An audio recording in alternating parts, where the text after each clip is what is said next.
A very warm welcome to DeHavilland's latest video discussion. I'm Rebecca Evans, Director of Content at DeHavilland, and today we're going to be talking about the future of rail in Britain and what opportunities there could be for public affairs professionals to engage with rail policy over the coming months.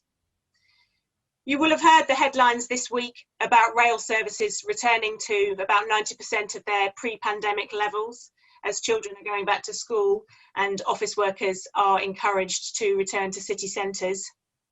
You may also have seen stories in the press speculating about what will follow the emergency measures agreements, which were the subsidies that were put in place to support train operating companies at the height of the lockdown.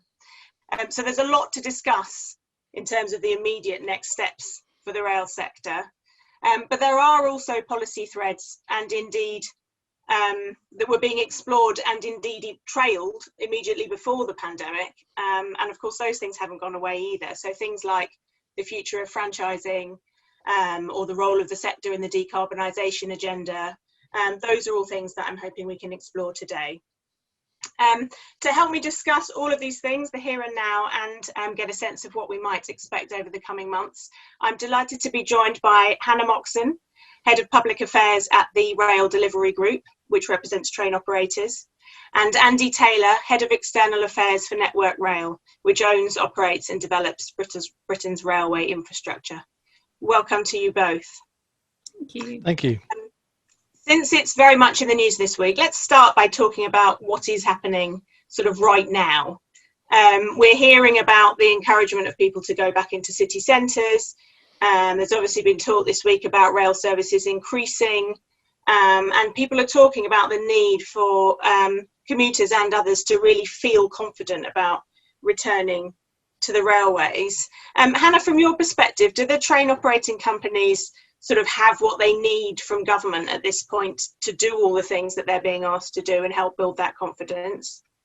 Yeah, so I think the emergency measure agreements, sort of the swift action that the government undertook at the beginning of the pandemic, while obviously it enabled us to focus on running services and get key workers to where they needed to be and key goods to where they needed to be, it also enabled a decision-making process and sort of much closer management of train operating companies that it took away the commercial element to a degree. So it's absolutely, we have worked hand in glove with the department. We've had really good engagement with them around what we're doing for next steps, the travel with confidence. Train operating companies are working incredibly hard to make sure that sort of cleaning regimes and Network Rail as well, its managed stations, etc., to make sure that everything is as clean and as customers can be as reassured as they can be coming back into an environment which for a long time the message we were in a very strange place if we were telling people don't use our services, keep them for key workers. We're now absolutely in support of the economy and of the sector, saying no, it's safe to travel with confidence. And I actually think that the industry has collaborated in a way that has been a really positive sort of byproduct of the pandemic, if there can be a positive byproduct of a global pandemic. Network Rail are also members of RDG, as are the freight companies and HS2. So we've had quite an instrumental role in developing assets, etc. And we've worked really closely with the department to do that. So I think in terms of the right here and now, yes, train operating companies have got what they need, and I would say, without speaking for Andy, I think Network Rail, but for where we are right now, probably has as well. I think longer term, there is always going to be a conflict around social distancing and mass transit of people, but that's true in any sort of public transport context. So I think let's come on to that in a minute. I mean, Andy, do you feel from the sort of infrastructure side, from the Network Rail perspective, that you know, Network Rail and everyone that works within that framework has what they need right now? Yeah, I think so. I think for us, so we manage the sort of 20 biggest stations in the country. So all of like the big London terminals and the big stations in the middle of the city. So to some extent, They can be a bit easier because they're normally larger spaces, but of course we've got a lot of people still going through, and it's exactly as Hannah said. We need to work with the train companies and everyone else, really, so the police or TfL in London, just to make sure that everyone feels they've got the support they need. One of the things we're doing is making sure we've got more volunteers around, just so that, you know, as people are taking their first steps, maybe it's their first journey back to work or to see their family, that they just kind of feel there's a bit more support there, that they know which way to go, and that no one's being kind of shouted at or hectored about masks and stuff like that. But also people do want to see us reminding everyone it's the hands and the face and all that stuff as well. I think the main thing for us obviously is, you know, we have the job to do to get the timetables ready, and one of the reasons we were in a situation of kind of bigger reforms anyway is because timetabling hadn't gone well in the last few years. But actually, as an industry, we've done 4 big timetable changes in the last few months, and a number of smaller changes as well that have actually gone really well, and that's been by actually learning the lessons of the past and working much closer together to decide what's best for passengers. In terms of the timetabling type stuff, I mean, a cynic might say, well, that's because there weren't as many people using the trains, but you're confident that these are lessons that actually can be used going forwards as well, and when people do start to come back? Absolutely, but even just the task of making sure that you change the timetable, obviously every single change you make has huge domino effects across the whole situation. And of course there were things like freight services where we were increasing the number of parts because it's the only way that fuel and food could get to Scotland. So actually it's one of those things of really trying to work out where demand was going to be at each of those periods. And obviously every time it opens up a little bit, so when we were allowed out of the fuller lockdown and then businesses opening and schools opening, you know, it adds a few more people in, and it changes the time of the peaks in some of these places as well. So we really need to make sure those timetables are exactly right. And for us, in terms of building stuff, we haven't stopped. So throughout the whole of the kind of lockdown period, then, you know, our teams have been out there, in fact, kind of making sure we could do more maintenance than normal. Actually taking the opportunity to, you know, sometimes to fix something, we may have to close something for 6 or 7 weekends in a row. And actually, because it was quieter, we could close an area, like even a very busy line like the West Coast Main Line, we could close it down for 4 or 5 days and get all the work done, which is ultimately better for everyone. So, you know, we haven't kind of sat there waiting to see what happens. I think the whole industry is really, you know, kind of looked to see what we could do with the situation given to us. And over the next few weeks, we're likely to, you know, there's obviously been a change today in terms of amount of services and quite a lot of messaging. And it's obviously coming at a time when, you know, as I say, children returning to school, people maybe starting to return to offices. Over the next few weeks, as people potentially adjust to, you know, new timetables, new systems, also just to potentially going back into an office, for example, are there going to be opportunities in that relatively short term for you know, people working in public affairs to still influence how this continues to develop and play out, and potentially some of the messaging around this? Or is it about actually starting to think further ahead now? So I think in terms of the timetable and sort of the offer, that's relatively set for a while, into as we touched on earlier, sort of the constraints we've got. I think there is a longer term, the debate around social distancing, the support needed for our high streets and businesses, but also, and I'm sure we'll come on to it later, looking at sort of the longer burn policy issues, things like flexible ticketing. The pandemic's absolutely sort of been the catalyst for, if we thought it was the right thing to do before, it absolutely has to be now. For example, in our office, we're much reduced capacity when we open in a couple of weeks' time. So there won't be the need for everyone to go in every day. So I think there absolutely is the ability to still influence certain policy decisions. I don't think necessarily that pertains to service levels, etc. No, okay. But I think it definitely does in terms of the role rail can play in our recovery. I think it's a key driver for recovery has to be public transport as a whole, and also looking sort of at the economic and decarbonisation agendas as well. Let's talk a little bit about the emergency measures agreements and what might come next. we were speaking a little bit on email before this conversation about the way that's been reported. There was obviously quite a lot of attention given to the decision by the ONS to move that onto the public sector balance sheet. And there's been a lot of talk around nationalisation. Is this the beginning of a greater nationalisation? Whether or not people think that's a good thing, but seeing what's happened over the last 6 months as a sort of potential step on a road that could lead in that direction. In terms of the next steps and what might come next, is discussion around nationalisation distracting? Is it helpful? Are they the same thing? Where do you come from on that? So I think, I've worked in rail and represented train operating companies for 8 years, and I don't think there's ever been a time where nationalisation hasn't been the sort of big hot political potato. It's always there. People have a great affinity with the railway. It's a very emotive issue. They have very strong, that they fall on one side of the fence or the other in the majority of cases.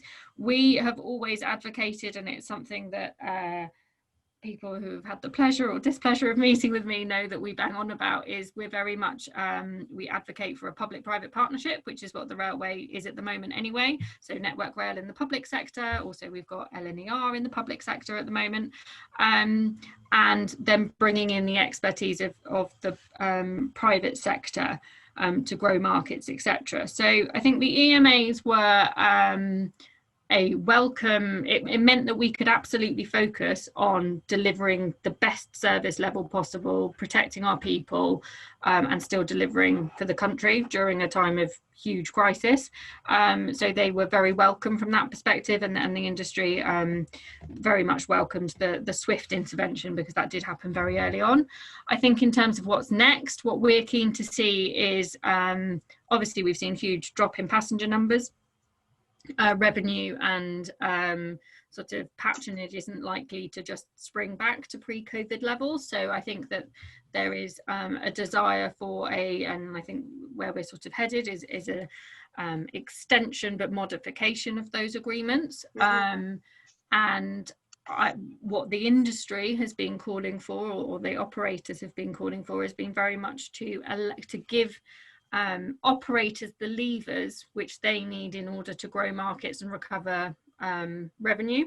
So that means sort of owning the customer, being able to offer special discounts and things like that, but also to have the right cost and revenue incentives.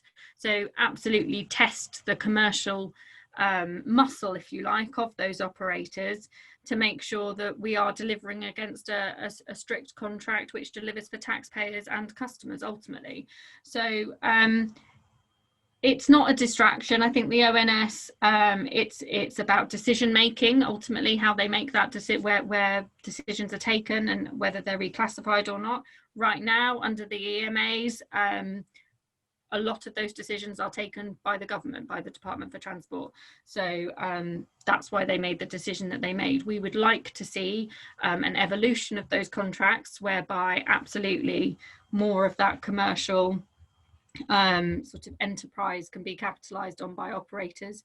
They can play their part in helping Britain's economy recover, supporting hospitality, supporting tourism, all of those things which are struggling equally.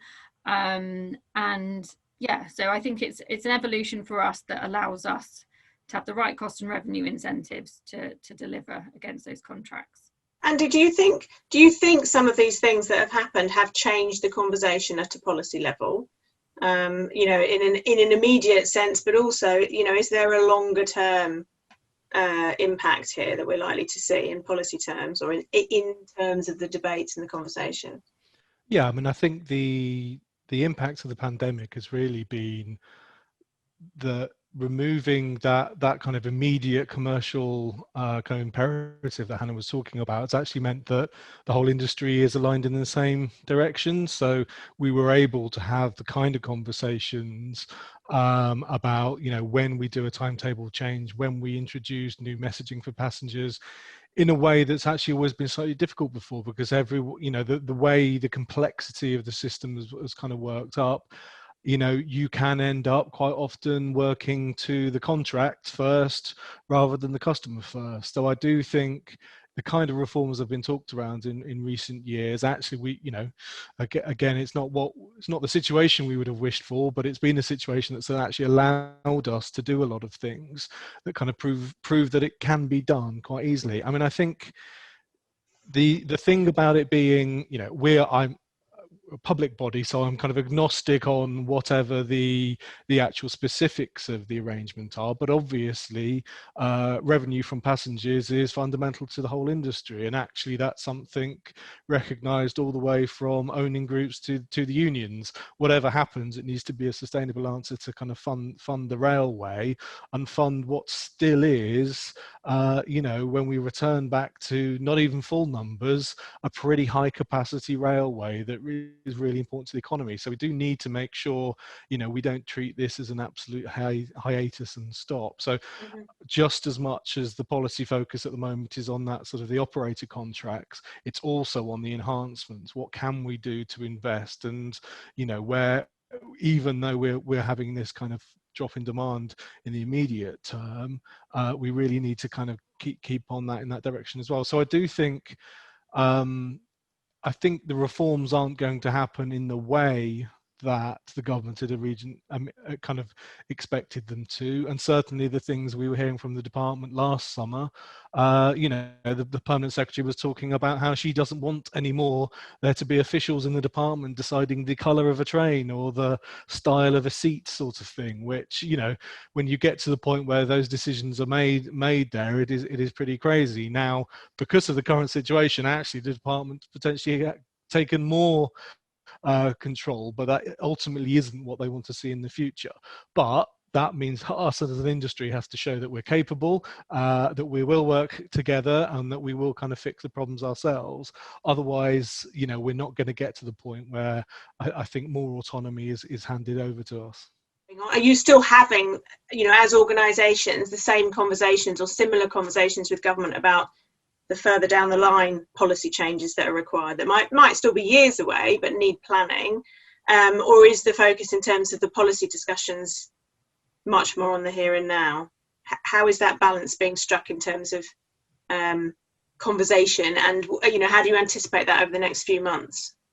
So I think from our industry was relatively uniquely placed at the beginning of the pandemic, and if you go back to the 2019 election, whereby a lot of privatized industries where people were calling for renationalisation, we weren't an industry that was going, no, we're fine, leave us alone, we're absolutely fine. We were going, do you know what, this has reached its natural sort of life. Franchising as was doesn't really work. As Andy said, the industry isn't working together as it should be.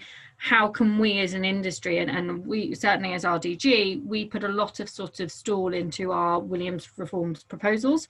So we think that, yes, that was the vehicle we were using, and I agree with Andy. I don't think we're going to see a big white paper and big ceremonial ta-da, but I think that we will see bits of it starting to sort of seep through, because I think the fundamental building blocks of what we were talking about as part of Williams still hold true, because they were about the collaboration, they were about the necessary structures.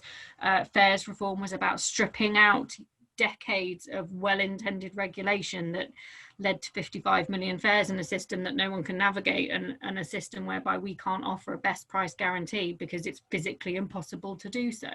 So I still think that a lot of that doesn't mean that you don't obviously have to sort of recontextualize in a post-pandemic world. Of course you do, but fundamental things like fares reform we would still advocate for. We would still advocate for an arm's length body. We would still advocate that it shouldn't be a one-size-fits-all on contracts, that actually in some places a concession model is absolutely the right thing to do in an urban commuter market, but on a long distance one, we should have more flexibility to do more creative things, to own the customer, etc., to do business incentives. All of those types of things I think are still relevant in a post-pandemic world. In terms of our engagement with government, there was a period of time where sort of all of that longer term stuff went by the wayside. We were absolutely focused on the here and now, engaging our people, thinking about key workers, customers. Those timetable changes that Andy referenced earlier were a huge amount of collaboration across the industry.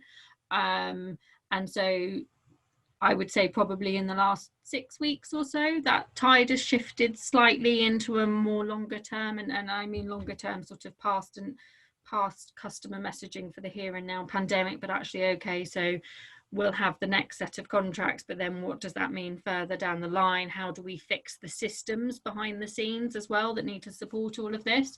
So I think, yeah, the balance is probably returning a bit. We are having more of those long-term conversations. The reality is the private sector elements of the railway want to still operate within the railway. They want a future, and want to work with government to make sure that we maximise value for customers and taxpayers. So absolutely, they're focused on, we know how important here and now is, sort of the next 4 or 5 months, etc. However long recovery takes, here's hoping not a second spike. But also longer term, all those fundamental issues still need addressing. We heard Rishi Sunak talk about Project Speed, and we've heard Boris Johnson talking about build, build, build, and indeed he's quite well known for his love of infrastructure. Are there opportunities there for people to engage and influence around a wider political agenda, but that comes back into questions about infrastructure spending and where money and attention might end up going? Yeah, and actually one of the most important things in the last few months has been, of course, we're continuing to do all the work we do. We're still working on the £53 billion investment programme that we have now. So, you know, for instance, April and May, we spent £1 billion. In April, Network Rail was 25% of all construction in the UK. You know, I don't think we've ever been above 20% before. So, you know, in the very short term, in terms of jobs, in terms of order books, you know, this is of immediate political interest to a lot of MPs. So where people are looking at our supply chain and our workforce, you know, I think there's that immediate side to it, which you know, really we're encouraging people to really kind of, you know, carry on making the most of that and really getting people to bid for contracts. But yeah, definitely in the long term, in Project Speed actually is it's a few different things coming together for us. So we're working on sort of 6 projects there. Most of them are things people will have heard of, so things like Transpennine upgrades, particularly the kind of Manchester to Leeds stretches, but then much further than that as well. But one is things like Croydon remodelling, which is the Brighton Main Line and really critical for London to Gatwick and London to Brighton services. And actually, by looking, you know, what Project Speed really is looking at things like the governance and assurance process, what it takes for us to put in bids to get through DFT and the Treasury, and you know, for things to say, for them to say yes, the planning and assurance process. You know, we think in the absolute, you know, further reaches, we could do that project 7 years quicker if, you know, all of those things were in place. But also it's making some interesting choices. And actually, this is an area where, you know, we need to engage with the industry, with passenger groups, with everyone else, because you end up with you know, a really interesting conversation. There's a trade-off there between, would you like us to take possession of the track to rebuild it for a month? And that's really hard, that month, and we'd have to do lots of things, you know, to kind of help people out during that month. Or we can do it for almost 2 years of a weekend shutdown and all that sort of normal, the thing that people are used to. You know, if we could get some of these projects really going, I think that would be key. I mean, Project Speed is for us mainly about quite large projects, and probably Project Speed for you largely mostly about existing projects, but doing them more efficiently rather than new projects that weren't already on the cards. I think some of them are, but some of them are also about bringing a few smaller pieces together and actually saying, you know what, we can make this. So there's a piece of work in Manchester which is bringing together a few different pieces of work to make the track more resilient, to make services more reliable and more punctual. And actually, if we bring them all together into one, we have one planning process, one funding process, and can really kind of push that along. But we also want to make clear, and this is definitely an area where, you know, we want to hear from particularly the regional partners, is when that's not us pushing smaller projects to a side at all. So I think Project Speed has got you know, some of those bigger projects in its sights, but things like the reopening of beaching lines, which was in the Conservative manifesto, or we've got a thing called Better Value Railway, which is, you know, really targeted, really kind of smaller projects that we can get done quite quickly. One of the things we're always a bit jealous of with roads is that potholes are a really good, quick way for politicians to sort of, you know, throw some money at something, and it kind of, you can literally feel the effect with your bottom as you drive over it. We don't have the kind of necessarily as kind of similar things. Rail obviously takes a long time, and we can be a bit more expensive, but actually, you know, this should push us to make sure where we can make some really good station improvements, or a, you know, a level crossing improvement, that we're really getting there quickly, which I don't think is at the moment, honestly, what a lot of MPs and councils would say about us. So I do think that's a really big challenge back to us, but one we're absolutely alive to. And Hannah, you mentioned about decarbonisation being a bit, you know, it's still important, but it feels like it's a bit of a lower priority right now. Are there other things that people, you know, outside of your members could be doing in the meantime to actually, you know, where they do potentially not want to see that slip down the agenda? Are there things that they could be doing that either would assist your members, or, you know, that you think actually government would welcome at this point in terms of input? Yeah, so I don't think it's a conscious sort of deprioritisation of decarbonisation. No. I think it's just policy bandwidth.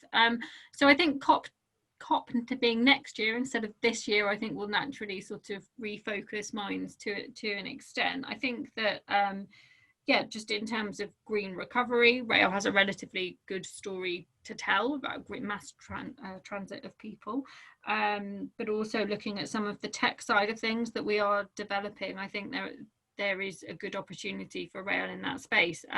In terms of what other people can do, I think there is just a general and decarbonisation to add on to most sentences, and engagement of green recovery. I'm not sure necessarily, I'm not saying that while decarbonisation is hugely important, I think that other things have, as I say, raised up the agenda, probably rightly so, in the very short term. I think longer term, I wouldn't want to see any decisions made that would negatively impact on that agenda, but I don't think that's the place we're in.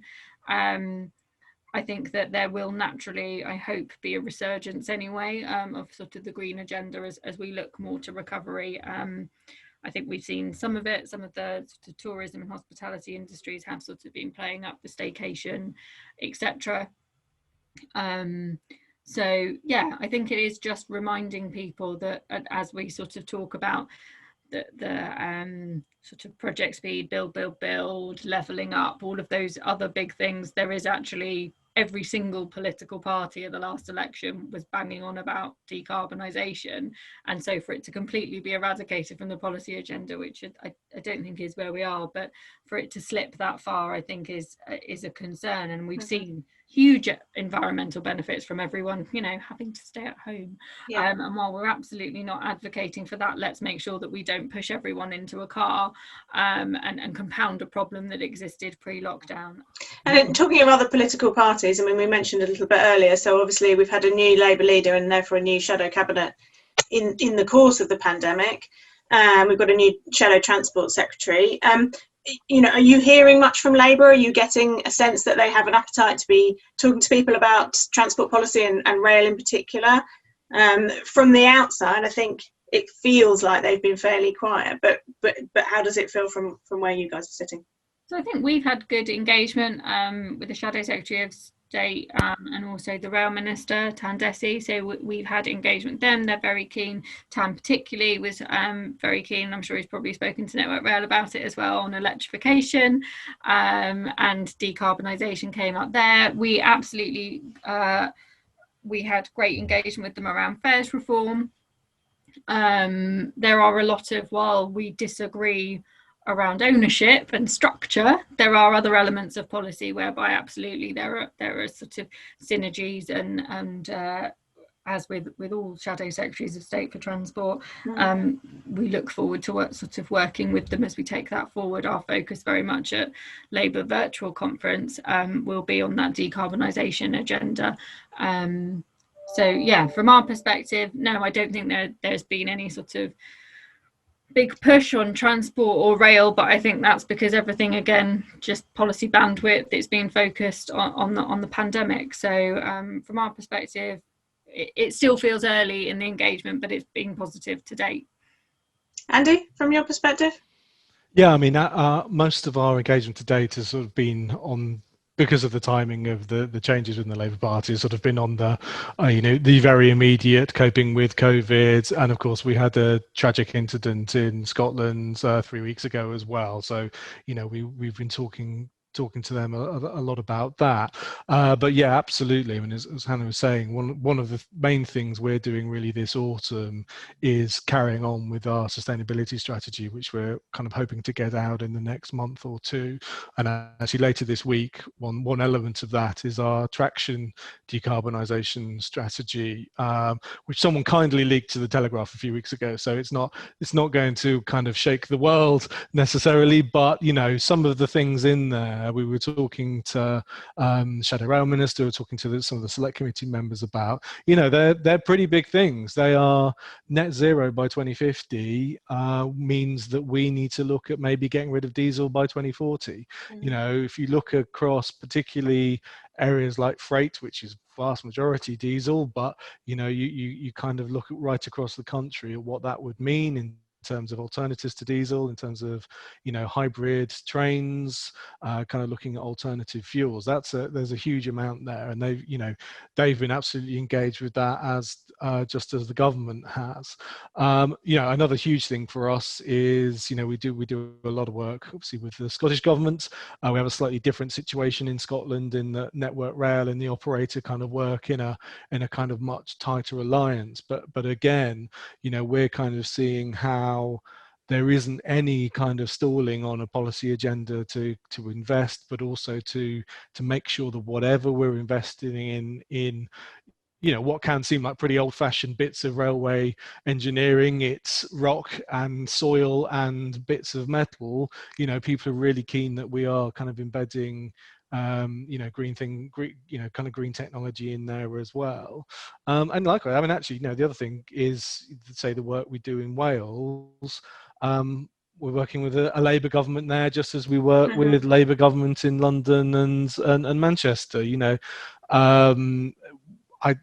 I think that. Yeah, I think it's more a question of curiosity for people, where it still feels like perhaps we've heard less from Labour about transport policy because of the pandemic. So just trying to feed people's curiosity around the kinds of engagement that you might have been having, or you might sense that they're keen to have. And I think, whilst Labour have a kind of long held position in party policy terms, which was actually changed at a party conference a long time ago. It wasn't necessarily just kind of the most recent leadership. Actually, if you look at the way the Mayor of London runs overground services, or the Mayor of Manchester runs the tram, then actually, if you're thinking about what kind of contracts might exist in the future, pragmatically, there are Labour governments in the UK already who are very happy with concession type models, who are very keen to kind of see that they get the accountability they want, and that they get to kind of ask for, whether it's smart cards or particular kind of service improvement sort of things. So I do think, while there's been this larger political debate for a long time, if you actually look at where Labour is in charge of things and what actually happens on the ground, I think that's probably a really good signpost to the future. Okay. All right. Well, thank you very much. I'm afraid we've already run out of time, so we're going to have to draw it to a close there. I'd like to give a big thanks to Hannah and Andy for joining me today, and I'd like to thank you all very much for watching. Thanks.